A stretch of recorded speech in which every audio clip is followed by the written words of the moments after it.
So you've come this far, congratulations, well done. You have been introspecting and doing a lot of reflection on how you're feeling.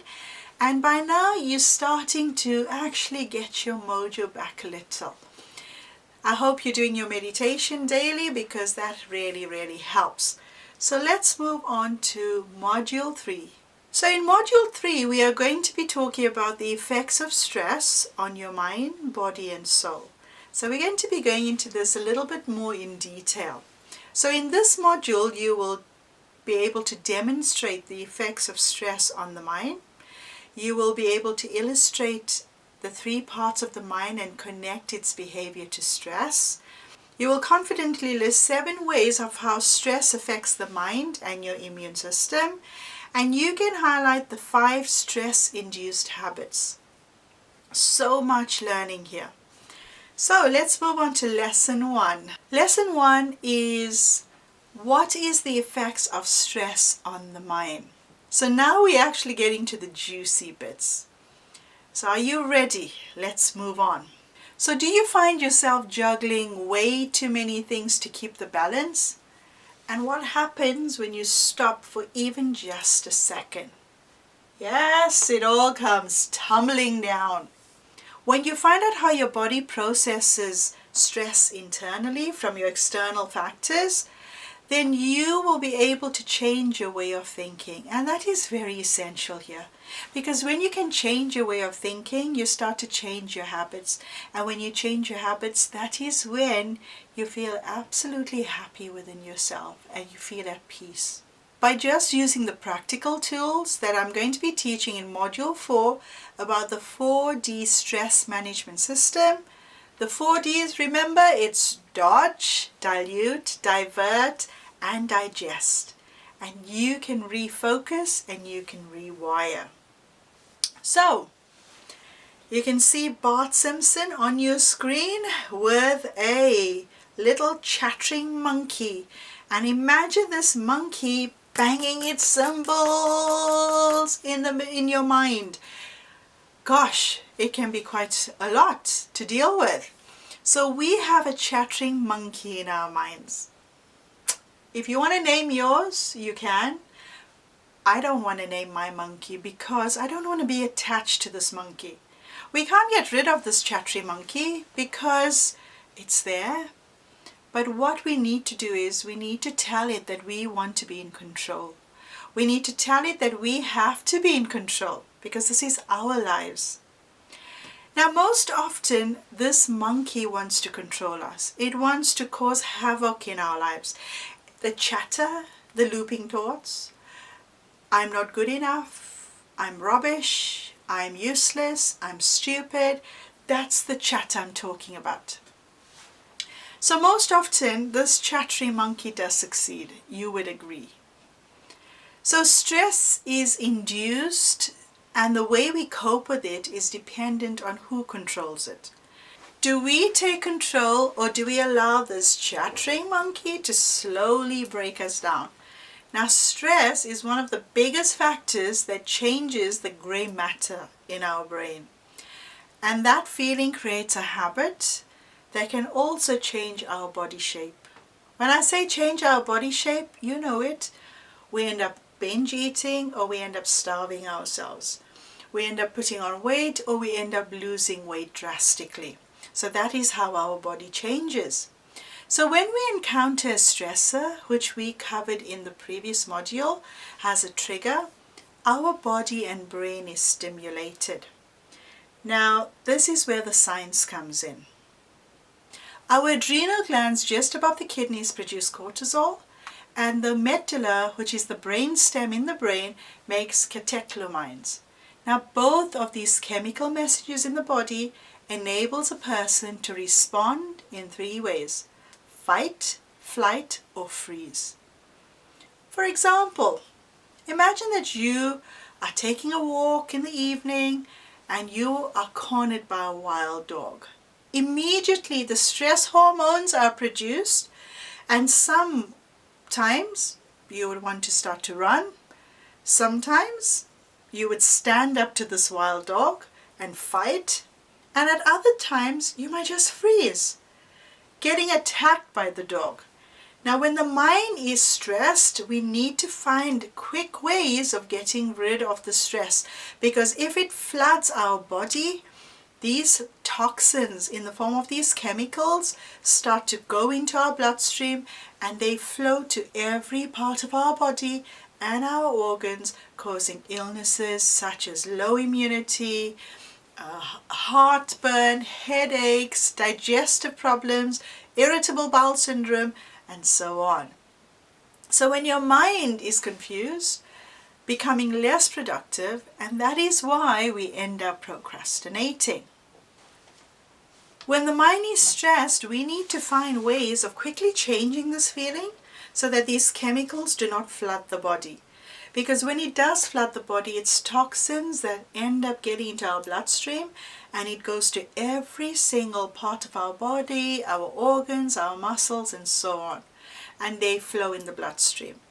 And when that happens, it causes illnesses such as low immunity. You might have hair loss, you might suffer with heartburn or migraines. All the similar functions, the physical factors that we discussed in the lesson before. Let me introduce you to Charlie. Now, Charlie is a very unhappy person. His mind is confused, he's very, very unproductive, and ends up procrastinating. And this happens ever so often that even Charlie's family, his friends, they all know everything about Charlie. Now, we all have some Charlies in our lives, or sometimes we could be the Charlie. So, what was causing Charlie to feel this way? To be such an unhappy person? When Charlie finally thought what he met was his soulmate, at 32 years old, he thought he would be happy forever. He thought he was going to have that happily ever after life. But do you know what? I actually felt very, very, very, very sorry for Charlie. When Charlie came to me for therapy, he broke down. I opened the door and he just broke down. He broke down because he couldn't cope anymore. His mind was too confused. His procrastination and lack of productivity was really heart-sore. Charlie's wife was having an affair, and it broke him. He was frustrated, he was unhappy, and he felt rejection. He started to binge drink, and he thought he would be able to manage having drinks, at stop.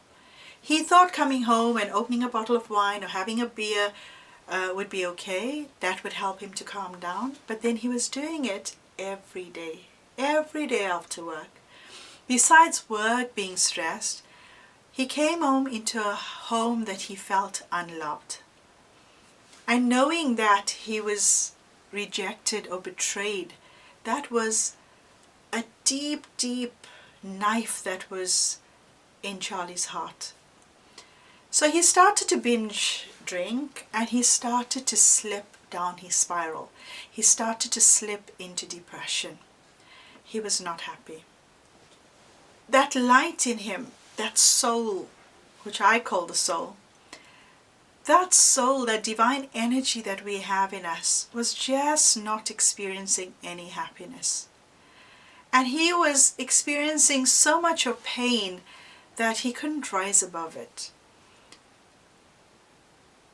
Although Charlie came to me for a few sessions, unfortunately he stopped his sessions because he couldn't afford it. He felt that he needed to spend this money on a very expensive divorce. He felt that he couldn't cope with everything, but the tools that I did give him, he was using it. Eventually, he stopped answering my text messages because I love to check in with my clients. But I knew that he was on a very, very hard journey, and he just couldn't do this alone. He couldn't do this by himself. And although I told him this, he knew that he couldn't do it. Eventually, after just a few, I think it must have been a few months, I had a text message from his ex-wife saying that Charlie actually passed away. I felt very emotional. I still feel very emotional. Poor Charlie ended up with a kidney failure and he ended up dying. And the reason that this happened is because he was just not happy at all. Now, my explanation for this is that our soul, that light in us, that soul, it needs a certain frequency to be happy. And the qualities of our soul is to be bliss and to have serenity and purity and love and to be truth, and there must be peace and happiness in our lives. Now remember that this here is just the body. So when the soul is experiencing a lost in translation, as we would say, when it cannot feel what its true qualities are. So like Charlie, the light in him became dimmer and dimmer and dimmer, and his mind was just not making the right choices, not making the right decisions, and he chose not to continue with therapy. And because of this, the light in him was becoming dimmer. And the soul wasn't managing or wasn't experiencing its true nature, which is bliss and serenity and purity, love, truth, peace and happiness. And when this happens, the soul allows the body to wither away, has an illness, and like Charlie, he ended up with kidney failure and he passed away. His body withered away so that his soul can be set free, so that his soul can continue its journey to find another body that is much healthier, where it can experience its true form.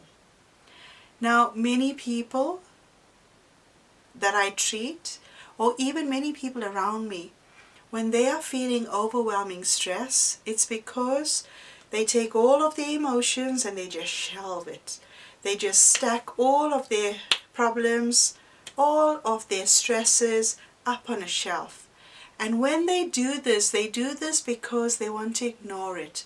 They want to just shelve it because they don't have the ability to deal with it. And when this happens, that shelf gets too heavy. And you know it. That shelf gets so heavy that it comes tumbling down. And when the shelf comes tumbling down, so too do they come down their own spiral of life, just like Charlie.